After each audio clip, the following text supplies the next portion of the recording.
ಪಿತನ ಸುತನ ಮತ್ತು ಪವಿತ್ರಾತ್ಮರ ನಾಮದಲ್ಲಿ amen. Hallelujah, hallelujah, hallelujah. Praise the lord. ಈ ದಿನ ಬೆಳಗಿನ ಜಾವದಲ್ಲಿ ದೇವರು ಪ್ರತಿ ಒಬ್ಬರನ್ನು ಆಶೀರ್ವದಿಸಲಿ.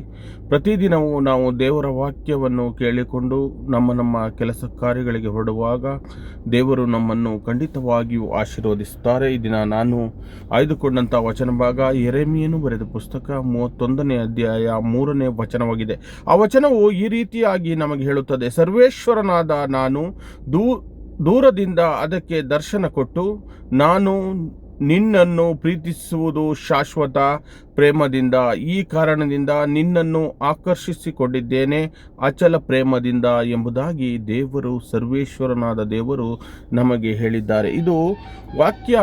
ದೇವರ ಪ್ರೀತಿ ನಮ್ಮ ಪರಿಸ್ಥಿತಿಗಳ ಮೇಲೆ ಅವಲಂಬಿತವಾದುದಲ್ಲ, ಅದು ಶಾಶ್ವತವಾದದ್ದು.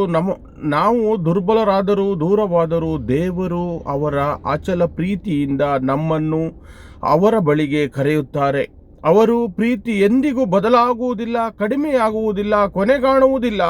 ಆದ್ದರಿಂದ ಯಾವುದೇ ಸಂದರ್ಭದಲ್ಲೂ ದೇವರ ಪ್ರೀತಿಯ ಮೇಲೆ ಭರವಸೆ ಇಟ್ಟು ಅವರೊಂದಿಗೆ ನಿಷ್ಠೆಯಿಂದ ನಡೆಯೋಣ. ಅವರ ಪ್ರೀತಿ ಶಾಶ್ವತವಾದದ್ದು ಎಂಬುದಾಗಿ ನಾವು ತಿಳಿದುಕೊಳ್ಳಬೇಕು. ನಮ್ಮ ಜೀವನದಲ್ಲಿ ಎಷ್ಟೇ ಕಷ್ಟಗಳು ಬಂದರೂ ದೇವರು ನಮ್ಮಿಂದ ಎಂದಿಗೂ ದೂರವಾಗುವುದಿಲ್ಲ. ನಾವು ಎಷ್ಟೇ ಪಾಪ ಮಾಡಿದರೂ ಸಹ ದೇವರು ಮಗನೇ ಎಂಬುದಾಗಿ ಪ್ರತಿ ಕ್ಷಣವೂ ಕರೆಯುವವರಾಗಿದ್ದಾರೆ. ನಮ್ಮ ಪಾಪ ಎಂಥವೇ ಇದ್ದರೂ ದೇವರ ಮುಂದೆ ಒಪ್ಪಿಕೊಂಡು ನಾವು ದೇವರ ಪ್ರೀತಿಯಲ್ಲಿ ಪಾಲುದಾರರಾಗೋಣ. ದೇವರು ನಮ್ಮನ್ನು ಸದಾ ನೋಡುವವರು, ನಡೆಸುವವರಾಗಿದ್ದಾರೆ.